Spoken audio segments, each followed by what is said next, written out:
আসসালামু আলাইকুম। ওমান থেকে বলছি আমি স্বপ্না। কেমন আছেন সবাই? আশা করি ভালো আছেন। আল্লাহর রহমতে আমিও ভালো আছি। আজকে সকাল সকাল ঘুম থেকে উঠে পোলাও রান্না করে রাতে মাংস রান্না করে রেখেছিলাম। সকালবেলা উঠে শুধু জাস্ট পোলাওগুলো রান্না করলাম। তাহসিনের বাবা বলল, চলো তোমাদেরকে ঘুরতে নিয়ে যাব। পাহাড় তো আমার ভীষণ পছন্দের একটা জায়গা। পাহাড়ে ঘুরতে গেলাম।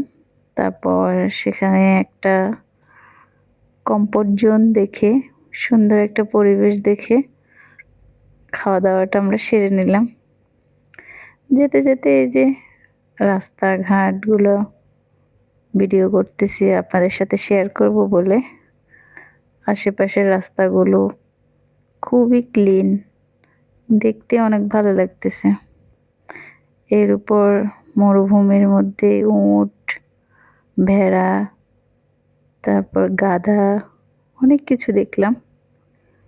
এই যে এগুলো ভিডিও ধারণ করছি আপনাদের সাথে শেয়ার করব বলে। খুবই ভালো লাগছিল। পাহাড়ি রাস্তা, আস্তে আস্তে উপরের দিকে হাঁটতেছি আর এগুলো সামনে পড়তেছে, অনেক ভালো লাগতেছে। আসলে আমি ভিডিও করাতে এতটা দক্ষ না, যতটুকু পেরেছি ততটুকু করেছি আর কি।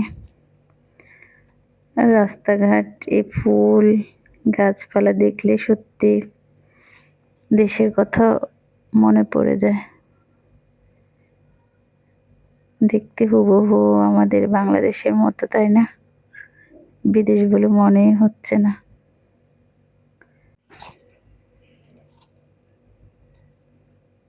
এই তো খুঁজতে খুঁজতে অবশেষে একটা জায়গা পেয়েই গেলাম। একটা গাছ, বড়সড় একটা গাছ, ওটা ছায়ায় আমরা নিজেদের মতো করে পাটি বিছিয়ে নিলাম।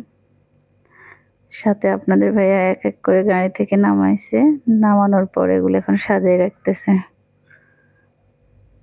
এখন আমাদের খাওয়া দাওয়ার পর্বটা শুরু হবে। খাওয়া দাওয়া করে তারপর যা ঘুরার ঘুরবো, কারণ সেই ঘুম থেকে উঠে আমরা কিচ্ছু খাই নাই। 10টার দিকে ঘুম থেকে উঠছি, উঠে রান্নাবান্না শেষ করে সব কিছু গোছগাছ করে বাচ্চাদের জন্য আসলে সফরে যাওয়াতে, একটু দূরের সফরে বেশি প্রিপারেশন এর দরকার হয় আর কি। যেহেতু বাচ্চা আছে, ওদের জন্য আলাদা করে পানি, তারপরে জামা কাপড় বাড়তি, এই যে অনেক কিছুই লাগে। তো সব কিছু একটা একটা করে গুছিয়ে তাড়াহুড়োর মধ্যে আসছি। আমাদের কিছু খাওয়া হয় নাই, বাচ্চাদের খাওয়া হয় নাই।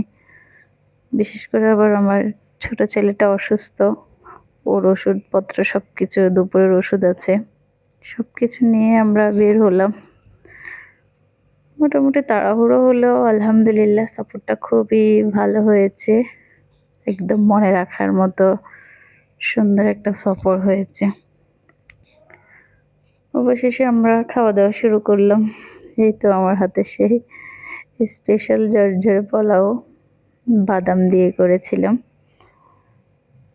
আর সাথে ছিল গরুর মাংস আর অল্প কিছু সালাদ। আর তাহসিনের বাবা ড্রিঙ্কস নিয়েছে, কিছু সফট ড্রিঙ্কস বাচ্চাদের জন্য। আমি গাজর, লেবু এগুলো বাসা থেকে কেটে আনছে।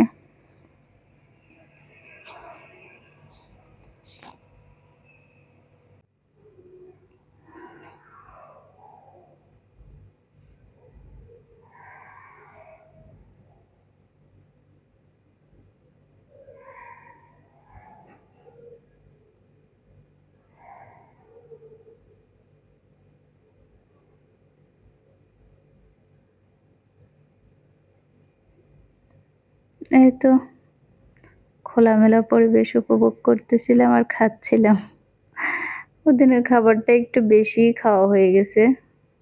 আসলে বাইরের দেশে এরকম খোলামেলা পরিবেশে খাওয়াটা অনেক রেয়ার, খুব একটা সাধারণত হয়ে ওঠে না। তাও খুবই ভালো লেগেছে, খাওয়াটাও বেশ ভালোই হয়েছে। খাওয়া দাওয়া শেষ করে এরপর আমরা আশেপাশে প্রকৃতির দৃশ্যগুলো উপভোগ করতেছিলাম। এখানে এই যে একটা পুকুর আছে, প্রায় শুকিয়ে গিয়েছে, অল্প কিছু পানি ছিল ওখানে। তো এই গাছের মধ্যে অনেকগুলো বাবুই পাখির বাসা দেখে তো আমি খুবই আর নিজেকে ধরে রাখতে পারছি না।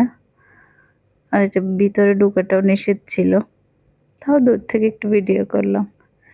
সেখানে অবশ্যই সে সব জায়গায় একটু ঘোরাঘুরি করে আশেপাশে দেখে সেখান থেকে রওনা দিলাম। সেখান থেকে এসেছে আইন জার্জিসে। প্রথমে যেখানে গিয়েছিলাম ওটার নাম ছিল আইন আমরান। এখানেও পানির লেক আছে,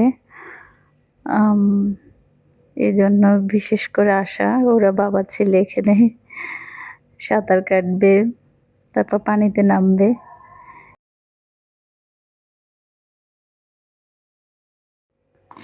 আসার পর তো পুরোই আশাহত হয়ে গেছে, এখানে নাকি সবসময় পানি থাকে, অনেক পানি থাকে। কিন্তু এসে দেখতেছি পানিগুলো সব শুকিয়ে গেছে। যাক, তাও একটু পেলো আর কি।